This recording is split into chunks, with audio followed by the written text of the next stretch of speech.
berbicara berkaitan dengan industri parfum lokal ya di dalam negeri ini kan sama seperti industri bisnis secara keseluruhan. Betul. Berkembangnya sangat pesat, apalagi dari sebelum pandemi, ada pandemi, ini kan juga langsung booming luar biasa dan sampai saat ini juga kita lihat masih cukup kuat ya industrinya. Tapi overall mungkin bisa digambarkan ya ketika kita berbicara berkaitan dengan industri beauty secara keseluruhan, utamanya untuk parfum lokal yang sudah mulai bermunculan dan sudah mulai diadopsi ya dengan masyarakat kita.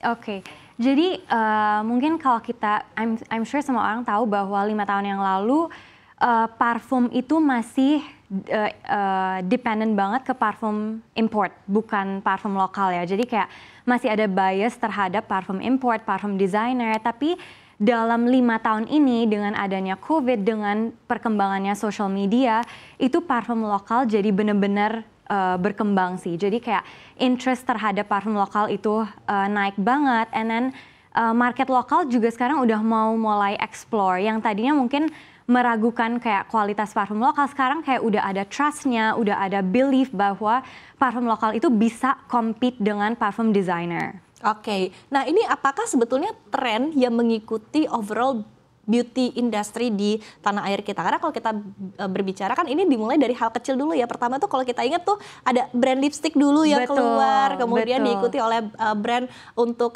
makeup lainnya, terus kemudian skincare juga kan keluar. Jadi produknya sudah mulai bervariasi nih. Baru muncul parfum gitu kan.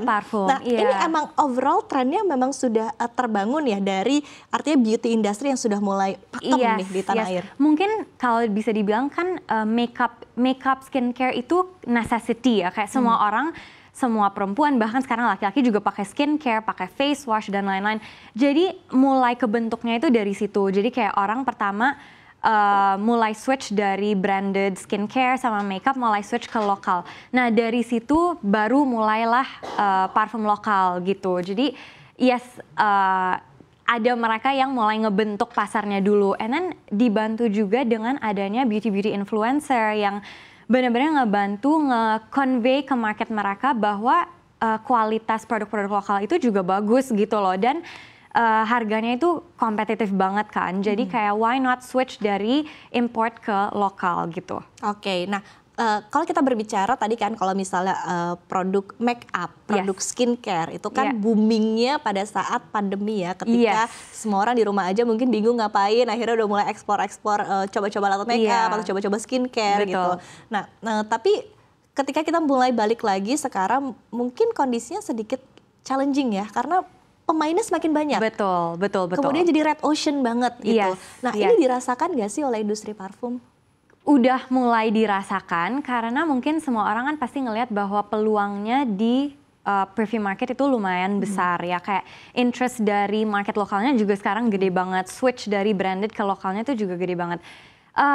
Tapi walaupun emang kita kerasa bahwa sekarang pemainnya banyak, tapi malah it makes us want to innovate more gitu, kayak dengan lebih banyak pesaing ya kita juga pengen lebih stand out gitu loh. Jadi it doesn't affect us negatively, bahkan it pushes us to do better. Gitu. Oke, dan ini artinya DNA dari sebuah brand ini harus lebih kuat. Harus lebih kuat, betul.